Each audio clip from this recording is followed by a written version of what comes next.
It is Wednesday, it's 12:30. You know what that means. It is the Wednesday ACSOM Bulletin. I'm delighted to be here in a State of Mind Studios for a change. Good to be here, and I'm delighted to be joined by two of the best contributors out there. I'm going to put that out there and put the challenge for the rest of the podcast. We've got Amy Canavan and Natasha Meikle. How are you both doing, girls? Well, you didn't say that when it's just me, so it's obviously Natasha. So it's because I'm a guest on this Wednesday show, and he's been polite to his new guest on a Wednesday. That must be usually that polite. Are we going to fall out again this week, Amy? It's been a couple of weeks since we had a fallout. I'll referee. I think it has. Oh, there we go. I mean, you're used to doing that on a Tuesday show, Natasha, to be fair. So, but we'll see how it goes. And the question is, how are you doing? Because how is the big talking point that's came out over the last few hours or so. Newspaper reports from Stephen McGowan in the Daily Mail today suggesting that the deal for Eddie Howe is getting very close to getting over the line. It's been 9 weeks now since Neil Lennon's departure. Amy, we spoke about this last week, but maybe there is finally light at the end of the tunnel. Yeah, there could be. You can't really... How many times have we heard this season, though, that we're that close, we're this close, it's going to be this week, it's going to be that week. So, I think you've got to take a little bit with a pinch of salt. Again, obviously, McGowan's a decent source, he certainly is, but there's been a few supposed decent sources this season, and, we are 9 weeks on now. And like I say, how many times have we heard that, Howe will be in this weekend, it's Monday, it's happening Thursday, it's getting a little bit tiresome now. So, of course, yep, it's exciting, but, there's a big fixture at the weekend as well. There's no surprise that these are trying to hit the headlines. I think you've definitely got to take everything with a pinch of salt. A pinch of salt, as Amy says, Natasha, but Celtic fans are starting to get impatient, and when you see a story like that breaking overnight, it's natural to get more excited, isn't it? That's right. I mean, fans are going to jump on every sort of snippet that we're getting now. There's really not much else to talk about. The cup competitions are all over, the league's all over. There is very little else for the fans to focus on other than the non-ending question of who is the next manager going to be. So when we do get sources like McGowan come out and say things like that, people are going to jump on it. It's going to get talked about more. The hype's going to build. And it's just one of these sort of never-ending cycles that someone says something, it gets built up by the fans, nothing happens, and it comes crashing back down until the next time someone tells us it's really close. But in saying that, this time, I said this last time, this time I believe that we are actually almost there. We know that these negotiations take time. Mm-hmm. We know that. There's a lot of pieces of a jigsaw to put into place when we're trying to bring in a new manager. And not only a new manager, but likely, perhaps a new management team to go with him, a new director of football or whatever we're going to call that role. So there's a lot of pieces to try and fit. And these last sort of negotiations, these final things to do, take time. We know they do, but it doesn't make it any less frustrating. We've also got to consider Howe's opinion. He's going to have a lot of dilemmas in his own head, and it would be reasonable for us to think, is he sitting considering what will happen with some jobs in England? Is he holding off for that?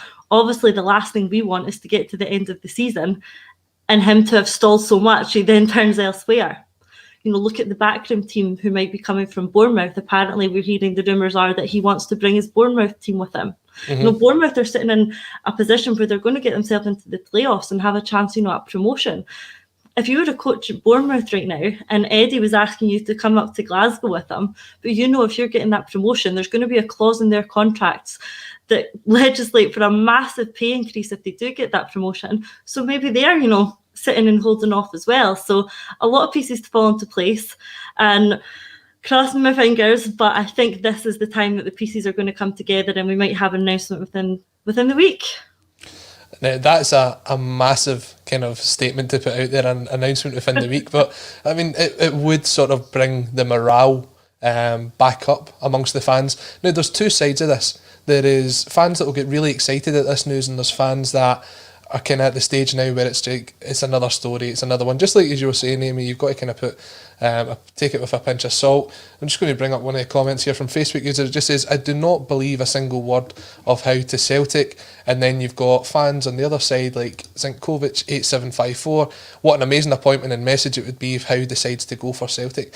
Now, one of the big things that has kind of troubled the Celtic fan base this season is the the disconnect between the club and the support.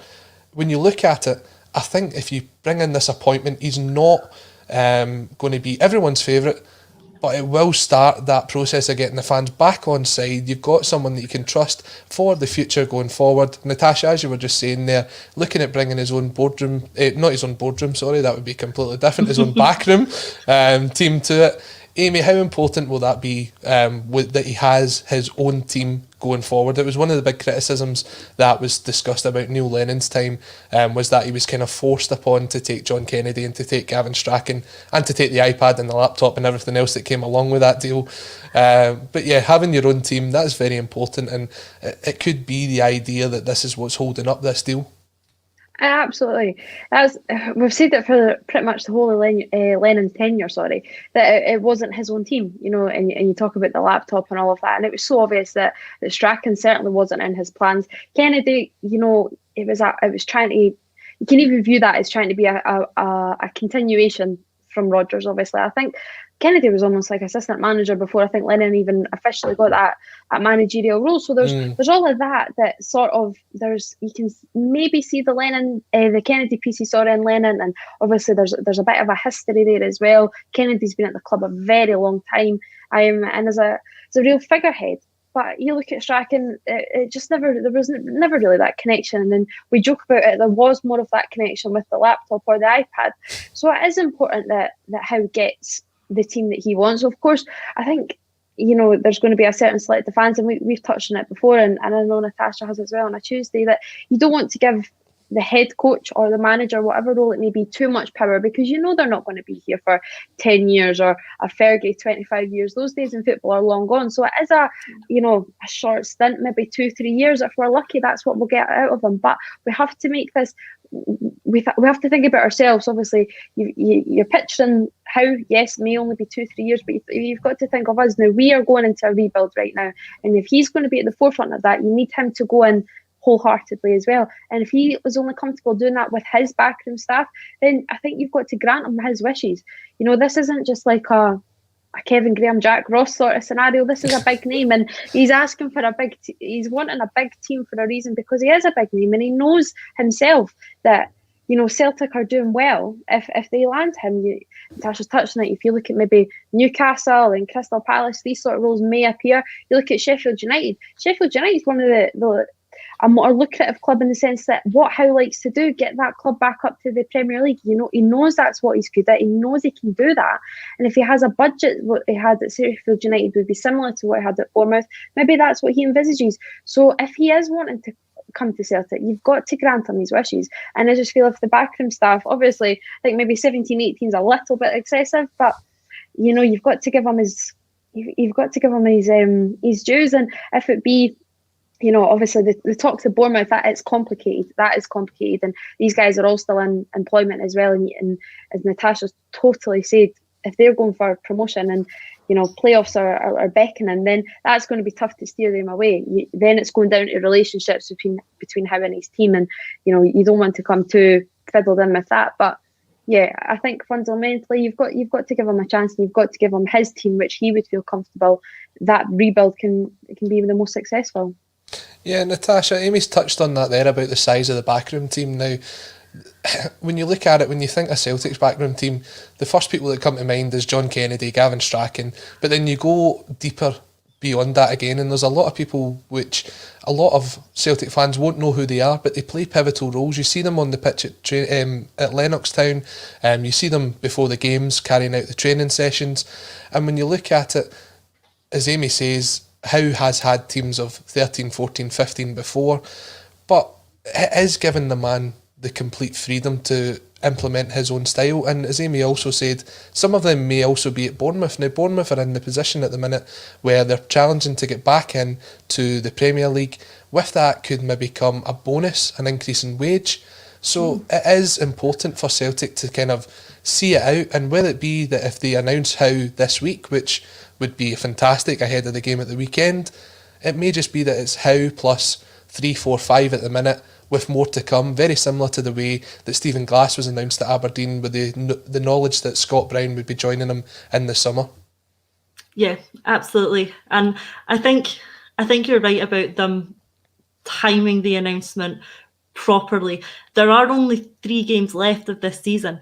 The season ticket renewal forms are going to be out very soon, and it's going to be very difficult for the club to ask fans to put their hand in their pocket again for another season ticket without any management team in place and without any communication, without any indication of the direction the club are going in the future. They simply can't send those forms out with none of those things in place, which leads me to think that this announcement is coming sooner rather than later. You've touched on it, we've all touched on it. There are going to be wider negotiations. If that Bournemouth backroom team, or at least some of them, are coming in, then the budget that Celtic are allocating to the backroom team is going to need to increase. Like you've touched on, we've already got our own backroom team. So are we going to take Bournemouth's as well? Are we going to take some of them? Are we going to lose some of ours? A lot of moving pieces in this, and a lot of things that we're going to need to get in place. Like we've rightly said, those Bournemouth guys are going to get a massive pay increase if they get up to the Premier League. That's going to make negotiations with them even more difficult. It gives them another couple of cards in their hand to use for their side of the negotiations. And it just depends if Dermot's going to put his hand in his pocket and look to try and match that, or at least get somewhere close to the potential wages they could be on if they're to go to the Premier League. Everything's doable in a negotiation. No matter who you're negotiating with, everything is doable, provided you have the money to back it up. So if Celtic really, really want Eddie Howe, and Eddie Howe really, really wants these 2 or 3 people from Bournemouth, Dermot can make it happen if he puts his hand in his pocket. So it depends how much he wants Eddie Howe. And I think he'll see the feeling amongst the support. He'll see the negativity. He'll see the disengagement with the fans and know that is going to hit hard in the season ticket sales unless they do something. And the do something that he needs to do is get this manager appointed. And being Eddie Howe would be the one, I think, that will unite the fans out the most out of the candidates that are being talked about. I think he's the one that's universally, or at least largely, had the, he's the one that we want from the fans. Everyone else, there have been some other good suggestions who could come in and do a job, but there's such a split amongst the fans. I think that what the club really need to do at the moment is make an appointment that gets the vast majority of fans on side. And Eddie Howe is that guy. So not only does he unite the fans, not only is he going to, please the fans at the time of the season ticket renewals, but he's also actually, that all to one side, he's got that attributes that we're looking for in our next manager. So he ticks all the boxes. So we now just need to make it happen and get that appointment announced as soon as possible. I mean, the one person I'll be absolutely delighted for is Russell Boyce, because he's driving that many buses and the price of diesel keeps going up day after day. I see it all the time. It can't be cheap to run all these buses that he's driving. So if we eventually get Howe over the line, then I'm sure they can park the rest of them up for another time. I think he'll be quite sad about that, actually. I think he'll feel sad to have to let some of these buses go. His Mourinho mega bus, his Keane bus, all parked for another few years. Oh, you know what will happen? They'll come back out of retirement the next time around. It's always the same. He'll keep the keys. Yeah, he'll keep them ticking over. But Amy, there was a point Natasha made there about Dermot Desmond putting his hand in his pocket, and we just mentioned about the season ticket renewals. Well, fans will be asked to put their hand in their pocket. Now, I was listening to Clyde Super Scoreboard on Saturday, and it was quite openly discussed that the season tickets would go on sale as of May 1st. Now, that is Saturday. Now, it's not been confirmed by the club. We've not heard this, but this was openly discussed. So, going on the idea that you need a manager to sign off the new renewal form, should it give you hope seeing this news today that maybe it's this week and 63 days on now, a couple of days in for Dominic Mackay to kind of work out where the coffee room and the biscuits are and get on the phone, we're maybe starting to see a bit of encouraging news? Yeah, absolutely. As we've said, we've said all along, really, that you think that the manager obviously would be in place, or head coach, whatever it may be, would be in place by the time season tickets come around. As you've said, nobody's really said from the club wise if this is happening on Saturday or not. But there's been so many occasions that we've said, then the doubles ended, so Monday was the perfect occasion. You could say that after Sunday, that then next Monday is the perfect occasion. There's all these things that there's been moments that this is the day. Let's carry the momentum and let's announce that manager. Let's announce that head coach. Let's get that engagement and let's get the fans back on side. Are you just going to do it on a random Thursday that because then it just looks so obvious that it's because the season tickets are coming out on Saturday? You know, there's PR guys and girls in place for a reason, because these things are meant to be well thought out. And I appreciate then if Howe's making it a little bit complicated, then you can't just announce it if the man himself isn't ready. But you'd like to think that there's a little bit more planning into it than just, you know, like you say, season tickets coming out. I know that sounds a little bit contradictory, but then again, like I say, a random Thursday, fans can see right through that. If it's the process of carrying momentum, that's what we want. And you know, who's to say that there's going to be many more wins this season, if any, and you never know. So is that momentum really then lost? And that's sad that, like, I'm joking, but I'm not. And that's the case. You know, there's been those moments, and like I say, I think Monday would have been one of the perfect occasions as well, just to carry that little bit of momentum, and that's all we talk about.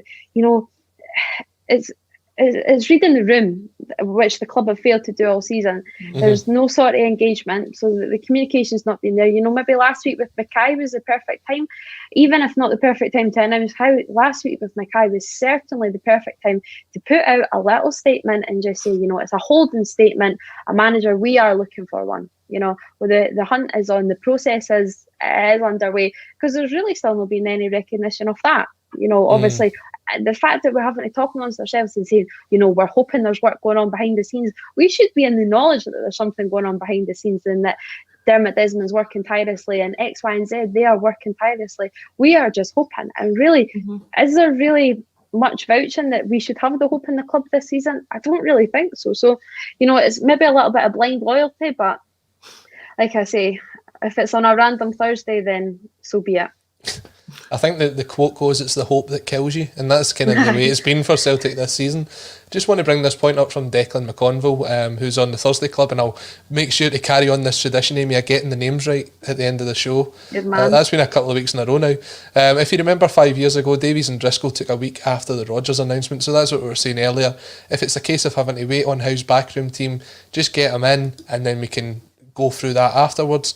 Now, we spoke about there sort of the PR from Celtic this season, and we're going to talk about something that was actually came out in December but has now recently come back to light because of I think someone picked it up on Twitter and it kind of ran with it, and it's about Celtic and their PR this season and the relationships with the fans and kind of moving away from what was the core values of the club.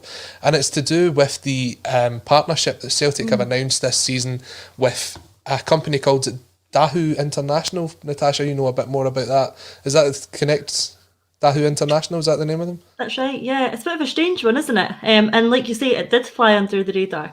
And this article about it was posted in December, Celtic's partnership with this Chinese company. And like I've mentioned before, if something flies under the radar, it's because it's supposed to be under the radar. If Celtic had wanted us to know about this and thought that this was this great partnership that they wanted publicised, you know what they're like. They would have absolutely milked it and we would have known all about it. This has flown under the radar because they want it to have flown under the radar. And that's because of the company in itself. I've got concerns on, a couple of levels about this. On one hand, the company specialise in video technology and also on surveillance. So why have we engaged them? Is it for these apparent video walls we're going to put up in the Celtic Superstore? Is it for the drones that are apparently going to film training at Lennoxtown and give us a whole new analysis angle? Is it that, or are they, engaging them for any surveillance reasons? I know other clubs in the Premier League have recently invested in their surveillance so that they do have eyes on the fans at all times. Is that something that Celtic are doing? Because I think the fans would firstly like to know about it, and secondly be a bit concerned about that. So regardless of what the company do, my main concern with our partnership with this company is some of the things you read about them. For example, the US Department of Commerce have actually banned them from being engaged in America or having business over there because there are concerns about their human rights violations. We're talking migrant worker camps, exploitation, real human rights breaches. I don't want my club to be anywhere near a company that has this sort of reputation. I fully appreciate that, Some people might come back and say that that's unfounded. We don't know that. If the US Department of Commerce are taking that approach, there's no smoke without fire, is there? This is not a company that I want the club to be involved in. And if they are, it's just another example of them being so detached from the values that they were set up to promote, the values that they do promote, and the values that the fans hold. So I would like a bit more explanation about our partnership with them. You can look back to a couple of weeks ago when Celtic put out a post on Twitter that was promoted by debt recovery agency. And the backlash was massive. The fans quite rightly said that they don't want the club associated with that. And again, it's detached from the morals and the values and why the club was set up. And we actually got a response back from that. The response was that it was a mistake and that Celtic have what they called a blacklist of companies that they don't use, which is fair enough. I'm absolutely happy with that. Let's stick to companies that support who we are as a club. So if we do have that blacklist, what's the criteria? Is a company who breaches human rights law not on the blacklist? If not, why not? But I think Celtic needs, or could have, or should have, come out with some explanation about the partnership, why it's been formed, and why we're quite happy to work with this company. So I certainly do see the concerns that a lot of people have with this one. Yeah, and for anyone that isn't aware of the situation, the company were set up, as Natasha was saying, to introduce video walls so that you could review performances at Lennoxtown. It was also set up to put video walls within the Superstore at Celtic Park. And there was also a kind of further bit where drones would be able to be used to fly over to watch player movement. Clearly, we haven't really made the full advantage of that this season, because I posted a video on Twitter the other day that was sharing from another account that basically showed Celtic conceding 7 of the same goals from a corner this season. So if they maybe had the drone footage for that, they'd be able to mark up properly.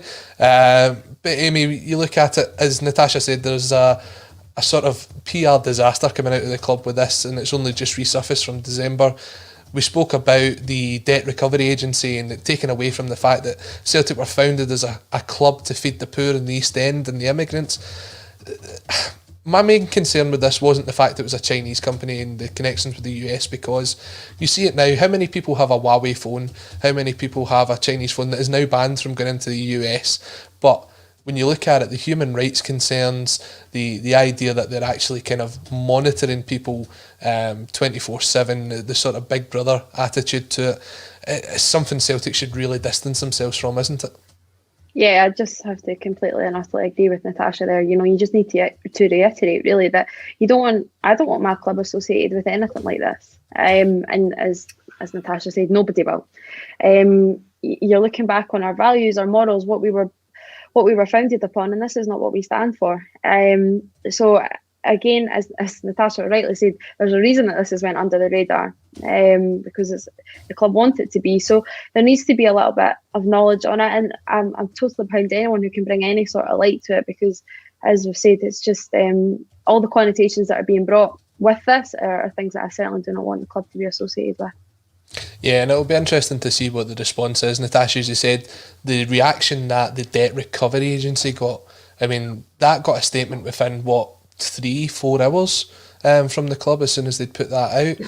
Now, this has been hanging around since December. They advertise, you've seen the pictures of the games where the advertising board's going around with them being advertised at the games. So, as you said, this has went under the radar, but now it's been brought to the club's attention with the new incoming CEO, with the new kind of shuffle. You'd like to think that it's one that they review and they say, I'm sorry, we're going to break up this partnership, we'll move on, and just kind of leave it at that. Apologise for being involved in a relationship like this, being involved in what you would potentially say is a blacklisted partner, and then just kind of move on. Yeah, absolutely. And you know, I think if they were to do that, the fans would be frustrated. There'd be a few idols, you got it wrong again, another PR disaster. But thank you for acknowledging what we have said and taking, you know, the values and views of the fans on board and doing something about it. And saying that, I think there's no chance. I know that they did back down from the debt collection one, but we're talking about a sponsored tweet there. That's probably of limited value. A big partnership with a large Chinese technology company, that's likely to involve some sort of, you know, lucrative deal.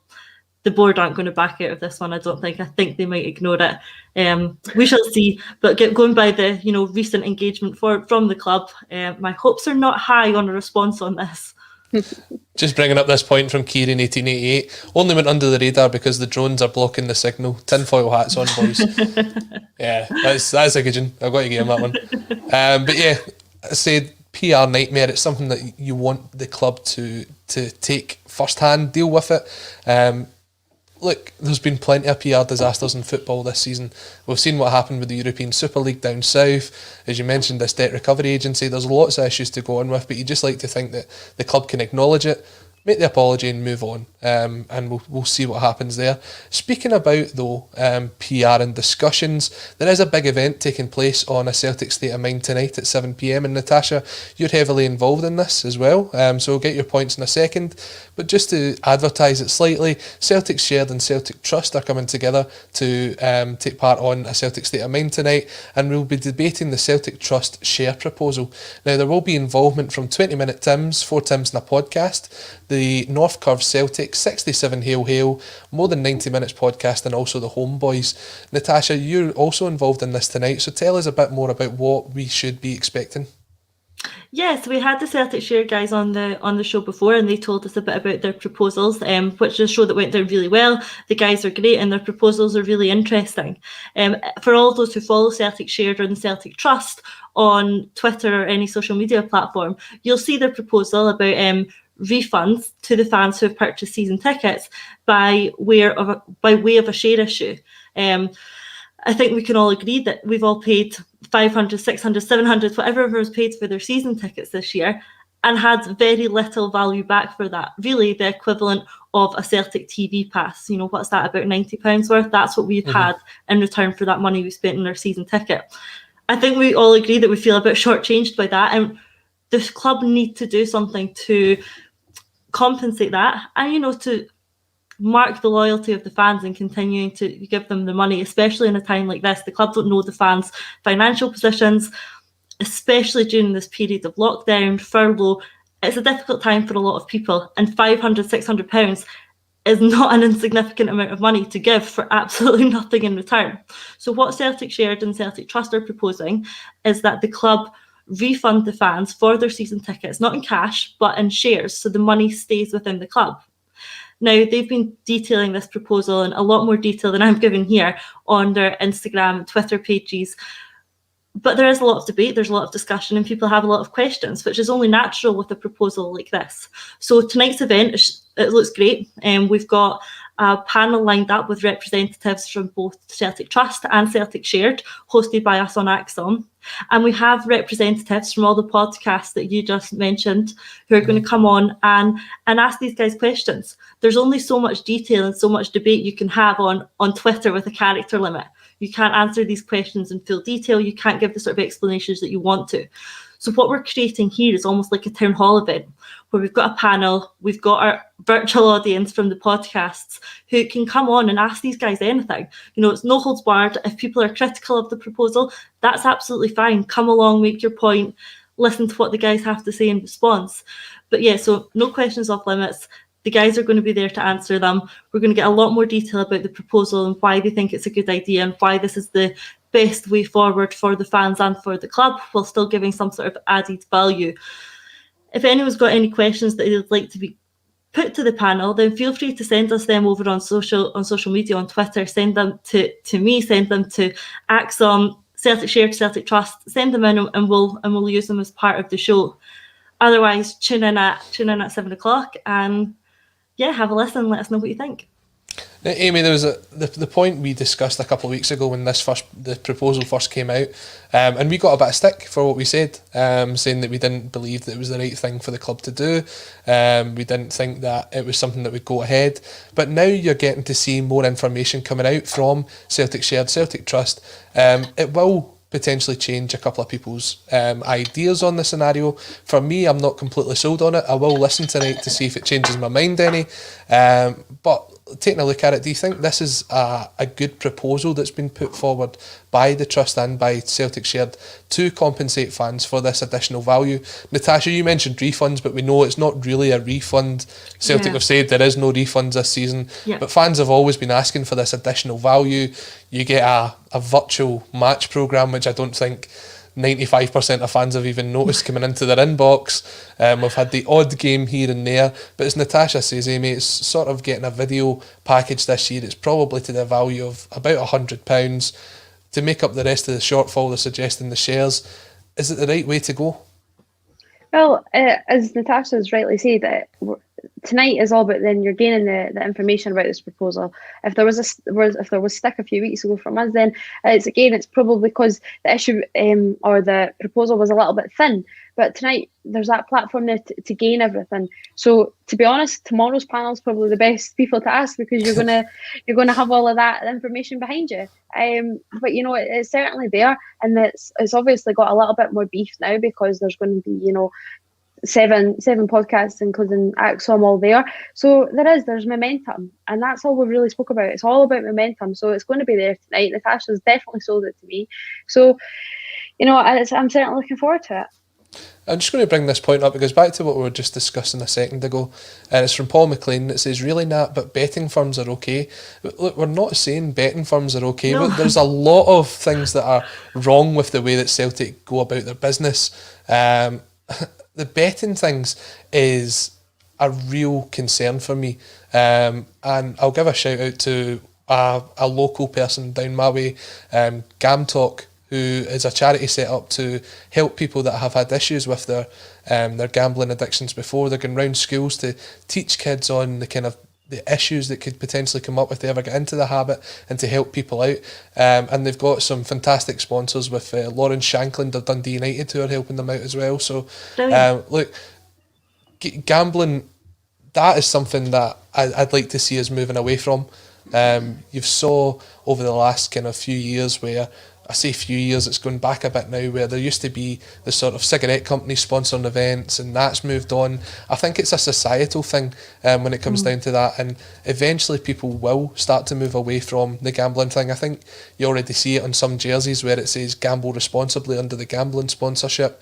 That's probably the first step, but then it's going to take time. But things like this, things like the partnership that's set up with the Chinese company, that can be ended right away. It's not something that you have to weed out of the club. It's something you can do now, and it's not the only issue that's going on at the club. Absolutely. And you know what else? They're not like mutually exclusive either. You can call out one thing. You don't have to call out everything at the same time. There's a lot of things in football that I would change. There's a lot of partnerships I could criticise. There's a lot of companies you could criticise.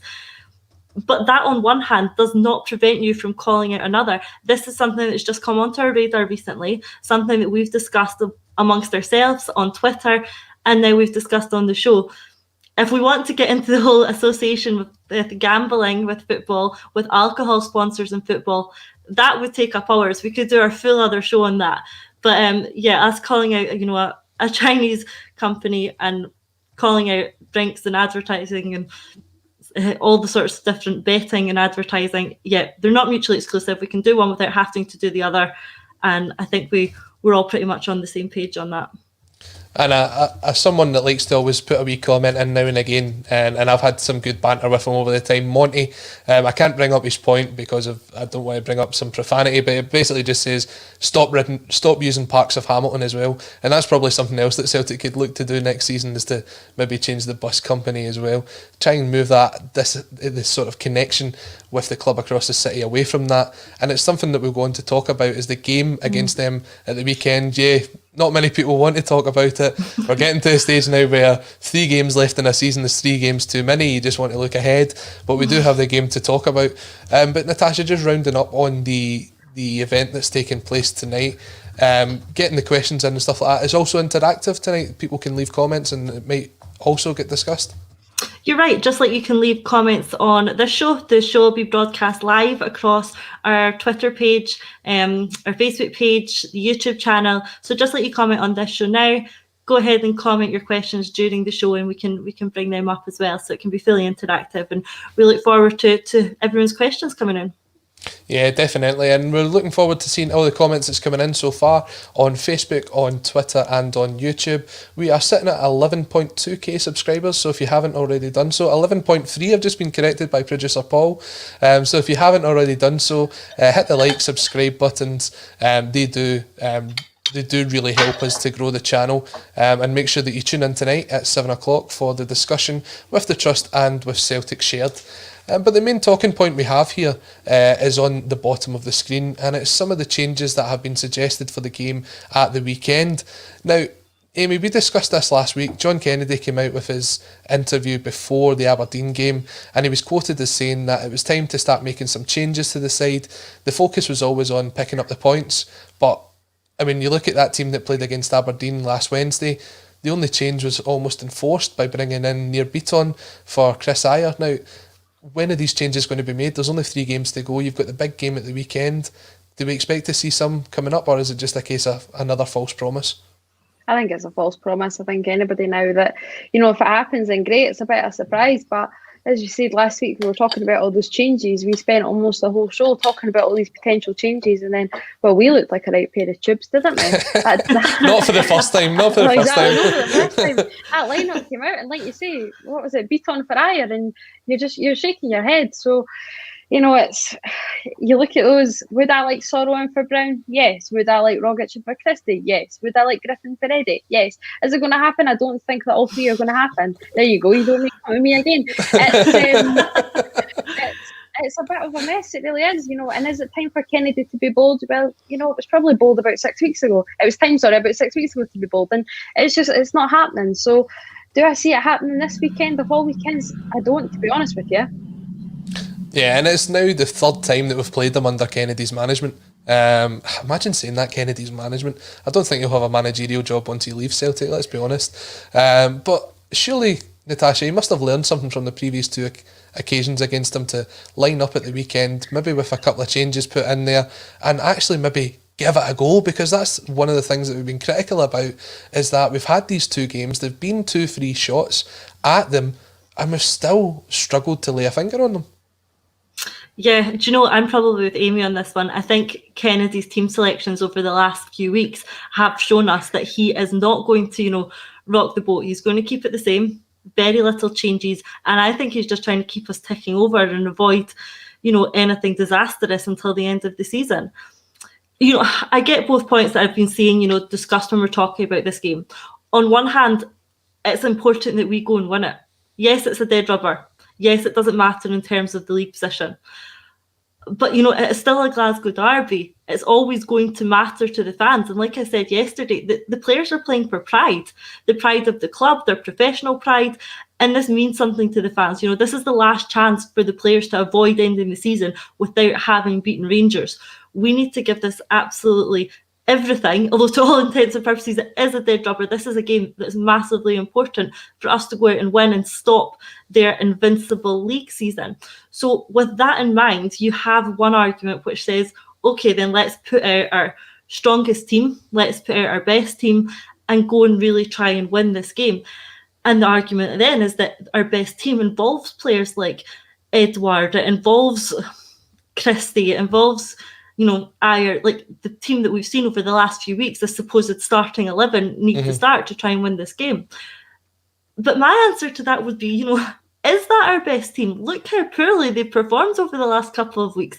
Edouard did almost nothing against Aberdeen, literally almost nothing. Any one of us on this show today could almost have done what Edouard did that day. Literally ineffective. I said after the Rangers game, the Rangers Cup game, that I would quite happily not see Edouard play for Celtic again. Only because he's not going to be here next season. And when he is here, he's so switched off. He is checked out. He is here in body, but not here in mind. His mind is on his next club. So why are we playing him? The answer to that is because we need to win the game against Rangers and he's our best striker. Is he? I've not seen that for the last few weeks. Try play Ageti. Try and play Griffiths. Are they going to do any worse than Edward's done on recent showings? I can't see it. But I think taking, the first angle, the angle of we need to go out with our strongest starting 11 and we need to win this game, I think what we'll see is Kennedy make very, very, very minimal changes, unfortunately, because, like Amy said, yeah, I'd play Soro, yes, I'd play Rogic, yes, I'd play Griffiths. Will Kennedy? No, I don't think so. And Amy, when we were looking at the team last week, I mean, we put our lineups together, and someone that didn't actually come into the equation at all was Karamoko Dembele, and Paddy John Hughes brings up the point, unleash Karamoko on them. Now, when he came off the bench against Aberdeen the other day, I thought he was actually very impressive. He's someone that we also thought was going to be leaving the club this summer, but the talk is that Celtic have extended his contract by a further year. There was a year option on the deal. Now, he's 17 years old. I don't think it's someone that you'd want to throw into the kind of the hype of this game, but if there ever was one for him to be thrown into, it's a game like this where, again, it matters very little for both teams. When you look at the sort of way that the last one petered out in the league, it was almost like a pre-season friendly towards the end. So, I mean, why not give him the chance? Yeah, exactly. That's your answer there. Why not? As we've touched upon, and Natasha's spot on. You say, right, well, Edouard's part of our best 11 and whatnot. Has Edouard been probably the best part of our best 11 this whole season? No, he's not been there. He's not turned up. You could probably say for the majority of the season, he's not interested. And the most frustrating thing is because you see him then go away with the France under-21s, if it be for the actual Euros or, when there was qualifiers or any sort of game for France, and he's playing to the abilities that we know, and that's the frustrating point. So you know that he's not just having an off year because he's managing to do it when he's in France. So what's the difference? It's because he's not interested when he's here. So I will come to Dembele, but for Edouard, I would definitely start Griffiths. I think as well, well in Griffiths' camp. So far in deep now, you can't really get out. But there's that sort of talk over the last few days that there's the possibility that the Euro squads may be enlarged to 26 men instead of 23. Now, if Griffiths isn't thinking that he could be one of those 3 extra men, then his attitude is completely and utterly all wrong. So he's got 3 games to pretty much make the biggest competition in his international career. This is history. This is the first tournament in my lifetime that Scotland have been to, and of course I want to see Griffiths there. It's massive. So there is an opportunity for him there, because you look at the strikers, and we've talked about it before. The strikers for Scotland are abysmal. Lyndon Dykes and Shea Adams, thank God for them, because other than that, it's the bare minimal. You're looking like Kevin Nisbet's even managed to. I'd take Nisbet as well, but that last final space could easily go to Griffiths. So there is an incentive there for Griffiths. For Edouard, there's clearly nothing, as Natasha says. He's just looking for the next club. He certainly is. But Griffiths, there is something there. And then, as you're saying, obviously with Dembele, I'd absolutely go for him. If he's got that extra year extension, then he's got a point to be proven as well. He's thinking, right, well then there's next year that he could be breaking into the squad and breaking into that first team. Again, this is the perfect opportunity. All we spoke about is that, these games, these dead rubbers, as you say, that's the issue, that we've not been injecting the youngsters, and we've not been giving the so-called fringe players the opportunity. So let's give them this opportunity. It's not that you're giving a guy who we don't even really know the name. This young guy was touted to be one of the most sought after and one to watch, and was given all these massive titles and all of that malarkey. So give him that stage, give him that platform, and anytime he's had it, he's taken it with and grabbed it with both hands. So I think it's absolutely the right time to be doing it. We're going to mention just in a second about the idea of whether that pressure has got to him this season, and that's why he hasn't been performing to the levels, and he's not really been involved in the squad. But it is some breaking news I have to bring you here on A Celtic State of Mind. It's not the Eddie Howe news, unfortunately, but I'll just bring this up here. So this has come from producer Paul. As of next week, Wednesday's ACSOM Bulletin will give you, the viewers, an opportunity to dial in and raise your own concerns and queries regarding Celtic. Who wants to get involved? Amy, we're having a phone in. Are you looking forward to it? Wow. Yeah. Yeah. That's you put on the spot. Yeah. Aye. Kick on. I mean, I'm sure the calls will be vetted by producer Paul. When you see some of the statements that came in, or some of the comments that came in on a daily basis in here, that will definitely need to be the case. But yeah, looking forward to it. Natasha, the ACSOM phone-in is finally a thing. I think it's brilliant. Yeah, there's only so much you can get across with a comment. So it's always great to listen to these phone-in shows which allow people to come on and give their opinion and have a bit of a debate rather than just being able to bring up a comment and us have a chat about it. I think it's an excellent idea. I look forward to people getting involved.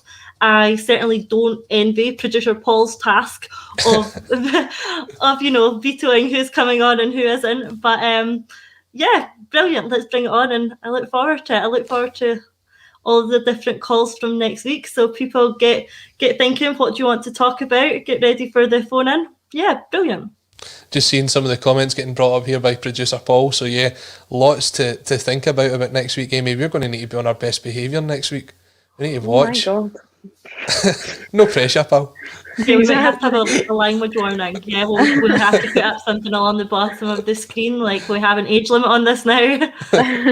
One of those explicit notices that you see on a lot of podcasts. That's just for you, Colin. Hey, we'll speak about that off air. No, but yeah, it'll be one of those long-time listener, first-time callers. All those, that's all coming in as of next week. Yes, so we'll get our regulars. Looking forward to that. But yeah, going back to the point we were just discussing about Karamoko Dembele, Amy, as you were saying, it was this kind of hype around him that he was the next big thing. I think he's got a sponsorship deal with, is it Nike? That he's kind of very heavily, he's got the connections. You see it on his Instagram, he's chatting with Neymar, he's chatting with all these different big footballers, but he's never really had the chance to show what he can do at Celtic. There's 3 games left in this season. I would start him in all 3 games. Yeah, I would as well. As we're saying, these are the games that all we've done for probably the last 9 seasons, I've said, and obviously these games for the last 9 seasons have been on a little bit more harmonious times. But you're saying, right, let's get the youngsters in, let's get those fringe players in, let's give them game time, set them up, and then they can go into pre-season and really try and kick on from there. So it's the opportunity. It really is. We've missed the boat absolutely over these last 9 years. Totally and utterly. And then when it has happened, you've seen your Jack Aitchisons or whatever get a goal against, was it Motherwell or something like that, and then he's never seen again. So it's all these crazy little ones that have happened and they just never really kicked on. But Dembele is, as we've said, he's brought up, his name's brought up here for a reason, because everybody was really excited by him because there's been all that attention brought to him. Mm-hmm. And obviously, like you say, if Nike and if Neymar and whoever may be talking about him, then there has to be something there, and we know there's something there because we've seen it in glimpses. But let's not let it be just glimpses now. Let's give him 75, 90 minutes, not just the 20 minutes at the end of a game.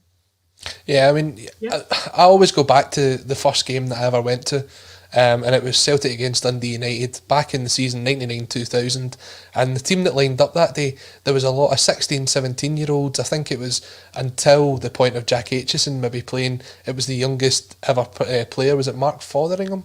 Someone will correct me if I'm wrong here, who was playing at the age of 16.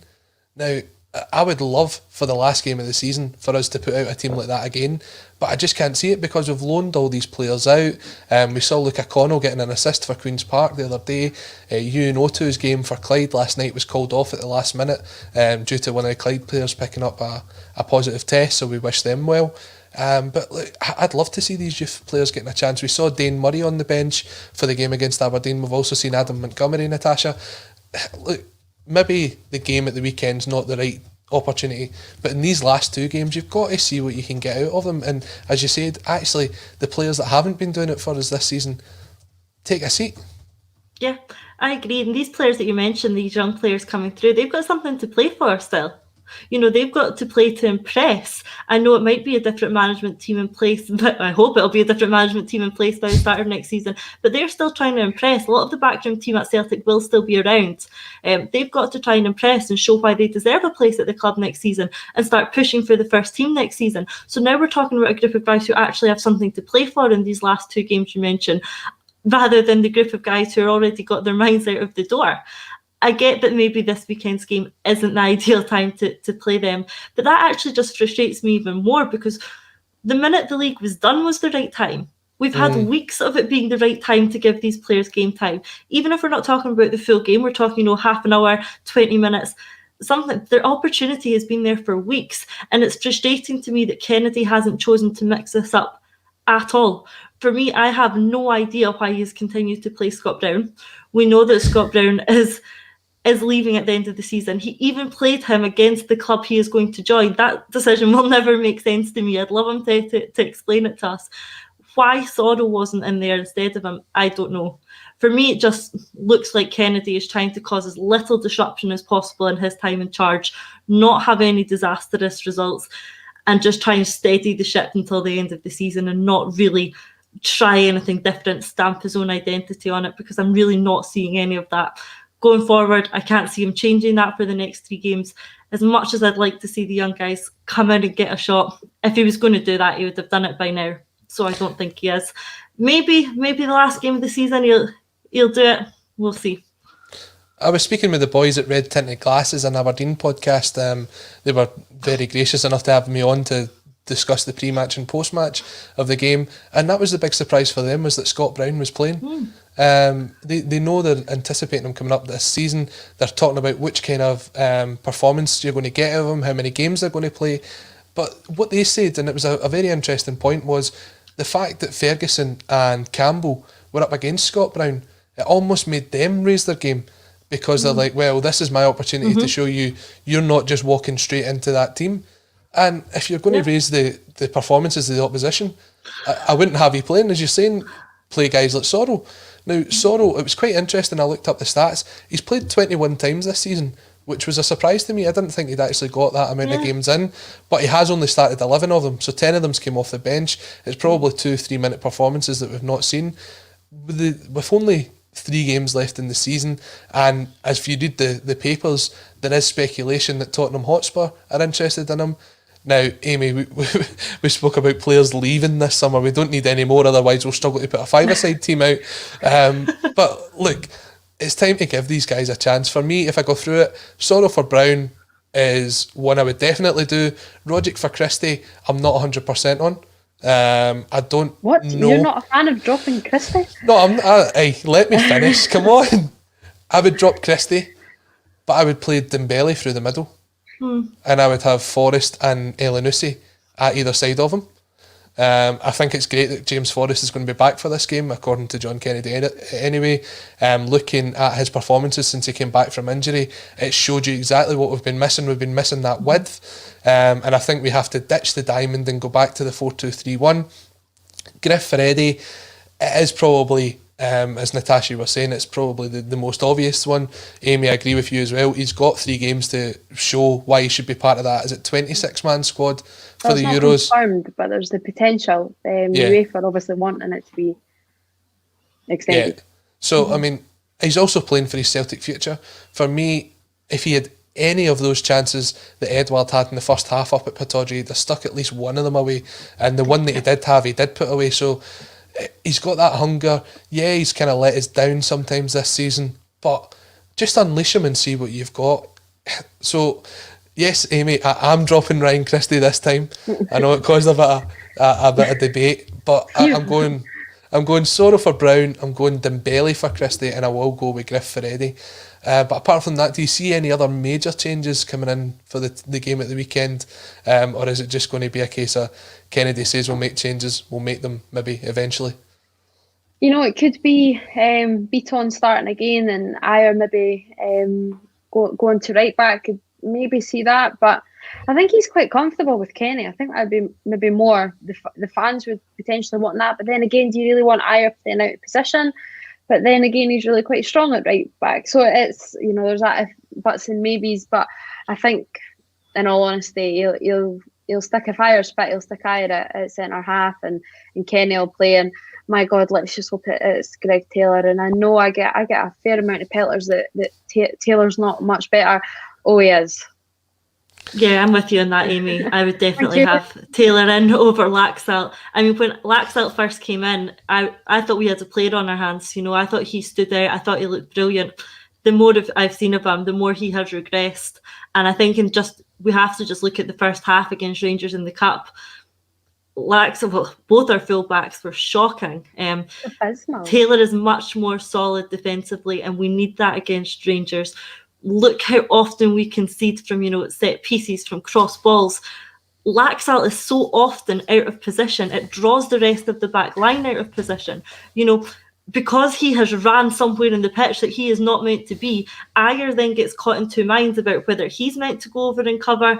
With Greg Taylor, is he the best player in the world? No, he isn't. He is a solid 7 out of 10, but he will give you 7 out of 10 in every single game. He knows what his job is. He knows how to do it, and he'll do it. Nothing exceptional. He won't set the world on fire. He'll just do his job. And at this stage and in this sort of game, that's the sort of player we need. Yeah. Laxalt runs around the pitch like a headless chicken and drawing the rest of the team out of position, and that's not what we need. I think Kennedy will have seen that from the first half against Rangers in the Cup. Obviously, he made the change then pretty quickly. I think with that in mind, he will start Taylor over Laxalt. The performances of Laxalt have really reminded me a lot of when we had Thomas Gravenson in the side. Now, the performance I'm particularly thinking on is a 3-0 defeat away in Copenhagen, where basically I think he covered every single blade of grass but never touched the ball. He was absolutely pathetic that night, and it kind of summed up Celtic away from home. But yeah, I'm looking at Laxalt and I'm going, why are you in the right back position? You're a left back.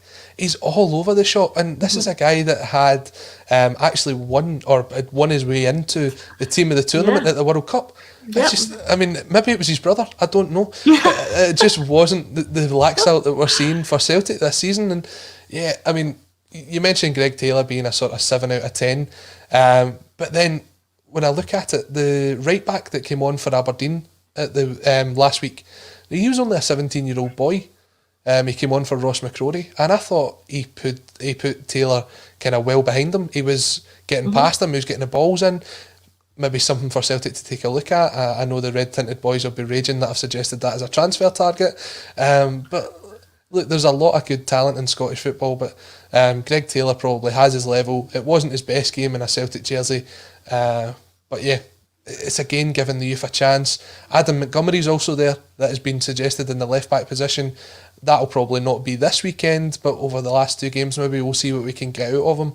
Yeah. So as much as we're not overly looking forward to the game this weekend, we will be covering it on a Celtic State of Mind, so do tune in for the matchday coverage. Now, speaking of matchday coverage, there was some matchday coverage at the weekend. Even though the men's team weren't playing, it was the coverage of the women's team. Natasha, you were part of that as Celtic beat Hibs 3-1.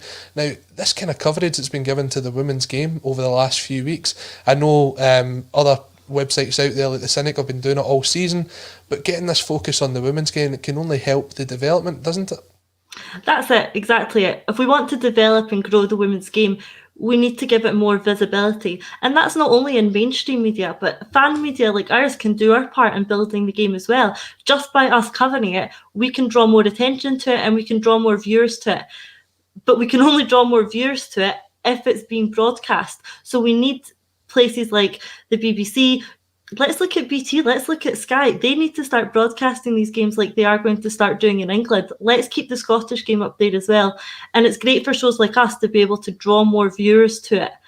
And yeah, let's look at it. A couple of weeks ago, we had the option of watching Celtic away in Aberdeen in a league game that was on a league that's already over, or we could watch the women's team playing in a Glasgow derby at Celtic Park with a shot of getting themselves right back into that league title race. Mm-hmm. Now, I know some people obviously still, of course, watch the Celtic and Aberdeen game, but me and the other guys, you were there, who were commenting on the women's game. Mm-hmm. I know which game was more enjoyable. Believe me, I had to watch both of them. It was hard going. You can tell us exactly which one was more enjoyable. A team of players giving it 110% and securing an absolutely brilliant derby victory, or a team of players who gave 50%? Did they manage that and then scrape a draw? Best. And then we got to follow up with the game against Hibs, and we commented that on that as well. And again, what we saw in that game was Celtic went 1-0 down to Hibs and then came back and won 3-1. And that just speaks again to the character and mentality of that Celtic women's team, both in the game against Rangers and the game against Hibs. They really want it, they really fight. And for me, it stems from the side of the park. Fran Alonso is an excellent manager and he's an excellent motivator. You can just see that. Russell is his number 1 fan, so I'm not going to take that spot. I'll be number 2. But so the women's team are really great to watch at the moment. And an update on the league, they're currently sitting in third. They're 2 points behind Rangers. They're 5 points behind Glasgow City. The top two are the Champions League spot. And for anyone who hasn't followed the Women's League, Glasgow City are now on for 14 in a row. Celtic and Rangers over the last couple of seasons have turned professional and are really starting to begin to challenge Glasgow City's lead. What we do see in that league is the top three teams are quite far ahead of the others. So the games against each other are really, really important. It was massive for Celtic to get that victory against Rangers and keep them in that title race. What happens in a couple of weeks' time is Rangers and Glasgow City play each other. So one or both of those teams are going to end up dropping points, again giving Celtic the chance to get right back into that title race. So if anyone out there is looking to watch Celtic play in a chance with a title race, in a chance of a Champions League spot, then why not tune into the women's games? They're often on BBC Alba. They're often shown online, and Celtic tweet out the links. Get involved, watch the game, join our analysis on here, and you might enjoy it. It's a refreshing change to see a group of Celtic players giving 110% for the club and winning games. Yeah, and Celtic are away at Forfar Farmington on Sunday. They actually lost 11-0 to Rangers at the weekend, so it might be a bit of a goal talent. Paul, the producer, just coming in saying Sarah Teagarden is an unreal talent. Is that not a Lawrence Connolly line? I'm sure Lawrence Connolly's her biggest fan. But no, Amy, we spoke earlier about this sort of additional value to the game. If when the fans get back into the grounds next season, having that option to maybe go to watch these games at Celtic Park, especially potentially under the lights of a Champions League game, that would be a great thing to add on to the season ticket, wouldn't it? It has to be, you know, and Natasha's spot on. I spoke to Joelle Murray a few weeks ago, and there it used to be a 2-horse race, and I've watched Hibs ladies for years. I've got quite a few of my friends have played for them even. So it used to be a 2-horse race between Hibs and Glasgow City. As Natasha said, they're on 14 in a row. I just interviewed Scott Booth the other week as well, you know, and he spoke about it that, you know, Celtic and Rangers are investing that money into it, and they're bringing in your Fran Alonso's, and you know, you look at your Sarah Teagardens, Chloe Craig's my favourite player, but she's been there for a few years. But you're looking at Young Robinson, and they're all there. And the money's there, so of course it would be great to add it to the value, and it's rightfully getting the attention it should finally be given. You know, on the BBC, they're running a sports scene every Sunday now, that you are getting the coverage of the whole SWPL, so it's where it's supposed to be. And you know, last week I think Colin and I we both got a fair amount of pelters, because I was maybe saying that there would be a fair amount of fans, or I was saying that the standard is a lot greater than many did expect. And you know, the misogynistic comments, they did come in, and Natasha will be well aware of that as well. And you know, it's so hard to try and promote this game, you know, when you've got so many backwards listeners or anyone. Just take a stance, you know. We're not asking you to obviously to admit that you're wrong, but just be a little bit more open-eyed. Really, you wanted to spend how much was it for Aberdeen last week? £15? Yeah, £13 or something £13, like that. yeah, and then you're getting BBC Alba. Just turn it down, fair enough. But it's there, and the coverage, and like I say, the action is way up there, and it's not what it used to be. You know, obviously there are a few things, and you can draw comparisons all you like, but the standard is ever growing. It really is. Yeah, I'm just going to bring this point up from Monty, because Monty was someone who was very critical of the women's game, but now has admitted that he enjoyed watching the ladies' game, unconvinced, but has changed his outlook now. Look, that only comes from giving it a chance, and I have to say it's a big congratulations to all the Celtic fan media that's covered these games this season, because it does fall under the Celtic banner, whether it be the Colts team, whether it be the ladies' team or the men's team. It is Celtic at the end of the day. They're putting on the green and white jerseys and they're representing the club, so we should be supporting them. And as we said, if the games were to come to Celtic Park more often, whether it be under the lights of a Champions League or even something like this game at the weekend, then I'm sure it would definitely draw a crowd. Speaking about drawing a crowd, Amy, I think we're going to draw a crowd next week when we host the first ever ACSOM phone-in. I'll give you a week to get prepared for it, but you look scared already. Hi. Just as simple as that. We'll see. I'll be fine. She says, so unconvincingly, but no, definitely looking forward to that next weekend. Get in touch with Paul if you want to get involved in that one. Natasha, it's been great having you on the Wednesday show. Thank you for making an appearance today. No, thanks for having me. A nice change of scenery. Nothing against Paul and Lawrence, of course. I will be back to my usual Tuesday club next week. But yeah, nice, and thanks for having me, guys. And you don't want to admit it, but you told me off air that it was preferably to come on here so that you could be on Sky Sports News yesterday. So if you've not seen Natasha on Sky Sports News, check that one out. It was another great representation of ACSOM from Natasha, so well done for that. And you did say that we were an upgrade from Paul and Lawrence off air, but it's not as if Paul's listening. Don't tell Lawrence. No, but ACSOM is back tomorrow at 12:30 when Paul John Dykes will be joined by John Paul Mason and Declan McConville. Maybe there'll be some more news on the Eddie Howe saga. See, I got it right again, Amy. I'm doing well. I know, I'm proud. I've not even got it written down in my hand anymore. I'm doing not too bad. But no, thank you very much for joining us on the Wednesday Celtic State of Mind Bulletin. Colin Watt, Amy Canavan, Natasha Meikle, all here today to discuss the stories. Catch up, subscribe, like, do everything you can. Share the podcast, share it with people you don't even like. Just let's help us grow the numbers. But thank you very much for tuning in, and we'll be back tomorrow. Stay safe, take care, and as always, hail hail.